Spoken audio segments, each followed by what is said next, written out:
TMC की सत्ता में वापस आने के बाद पश्चिम बंगाल की ऐसी हालात देखकर आपका हृदय द्रवित न हुआ हो, ऐसा मैं नहीं सोच सकता।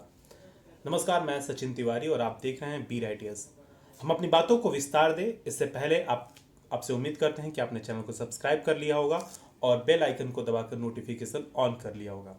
पश्चिम बंगाल में पूर्वी वर्धमान के आओस ग्राम थाना में काकोरी नाम के गांव को फूंक दिया गया। यह गांव आदिवासियों का है। लोग टीएमसी के गुंडों के भय के मारे गांव छोड़कर जंगलों में छिपे हुए हैं। लगातार एक के बाद एक मंदिरों, घरों और निरीह और निरपराध लोगों को निशाना बनाया जा रहा है। शीतलकुची की घटना आपको याद ही होगा, जहां चुनाव वाले दिन ही भाजपा कार्यकर्ता की हत्या कर दी गई। वहीं कल मानिक मित्रा और मिंटू बर्मन की नृशंस हत्या कर दी गई। हजारों की संख्या में लोग घर छोड़कर भागने को मजबूर हैं। भाजपा नेता स्वपन दास गुप्ता के ट्वीट को तो आपने पढ़ा ही होगा, जिसमें उन्होंने बताया कि जान के भय के मारे हजारों लोग खेतों में छुपे हुए हैं। आप लोग हम लोग को बचाइए सर जी, हम लोग नहीं तो मर जाएंगे सर जी, हम लोग मर जाएंगे। मैं आज 3 दिन से सर जी भूखा ना खाए हुए भागे भागे फिर रहा हूँ। ना हमारे पास कुछ खाने का है ना रहने का है। हम लोग क्या करेंगे, हम लोग को कुछ समझ में नहीं आ रहा सर जी। आप लोग हम लोग को बचाइए, हम लोग को बचाइए सर जी, प्लीज हम लोग को बचाइए। हमारा फैमिली बहुत बुरी हालत में है। यही नहीं, कल 2 महिला पोलिंग बूथ कार्यकर्ताओं के साथ भी गैंगरेप की घटना सामने आई। ऐसी मातम और रेप जैसे हृदय विदारक घटनाओं पर चुप्पी साधे हुए ममता बनर्जी मुख्यमंत्री पद की आज शपथ ले ली और किसी ने उन्हें इस विकट स्थिति में राजधर्म की सीख देने की कोशिश भी नहीं की।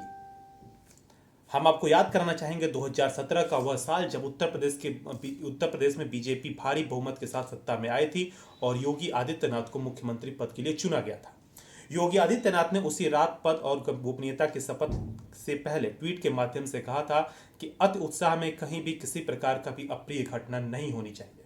यह बात तब की है जब तमाम क्रांतिकारी पत्रकारों तथा कथित बुद्धिजीवियों और नेताओं ने पूर्वाग्रह से वशीभूत होकर उत्तर प्रदेश को गैर हिंदू के लिए खतरा बताया था, लेकिन वास्तविक स्थिति उनके कयासों से उलट रही।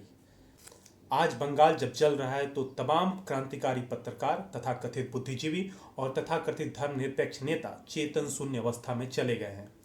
उनके अंदर की मानवता, मुखरता और सत्यता कुंभकर्ण की नींद सो रहा है। वास्तव में इसे ही दोगलापन कहते हैं, जब आपका जमीर सेलेक्टिव हो जाए।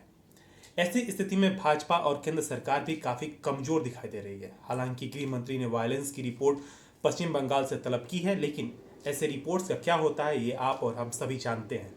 प्रधानमंत्री नरेंद्र मोदी पाकिस्तान पर सर्जिकल स्ट्राइक कर सकते हैं, लेकिन बंगाल में इस नृशंस हत्या और नरसंहार की घटनाओं पर रोक नहीं लगा पा रहे हैं, जहां उनकी ही पार्टी के कार्यकर्ताओं को मौत के घाट उतार दिया जा रहा है। आम जनता के जीवन नर्क के समान बन चुका है। क्या ऐसी स्थिति में केंद्र सरकार के पास राष्ट्रपति शासन लगाने का रास्ता नहीं है? भारतीय संविधान की अनुच्छेद 356 राष्ट्रपति को यह अधिकार देता है कि मंत्रिपरिषद के अनुमोदन पर किसी राज्य में अराजकता की स्थिति और चुनी हुई सरकार द्वारा ठीक से काम नहीं कर पाने की स्थिति में 6 माह से 3 साल तक राष्ट्रपति शासन लगाने का अधिकार है। पूर्ववर्ती सरकारों ने कई बार इसका उपयोग किया है और कई बार तो गैर कानूनी रूप से भी इसका उपयोग किया गया है। तो आज ऐसी विकट स्थिति में इसका उपयोग करने से केंद्र सरकार क्यों कतरा रही है? हमारा केंद्र सरकार से प्रार्थना है कि ऐसी स्थिति को कंट्रोल में लाने के लिए तमाम आवश्यक कदम उठाना चाहिए। आपके पास अधिकार भी है और आप सक्षम भी हैं। नमस्कार।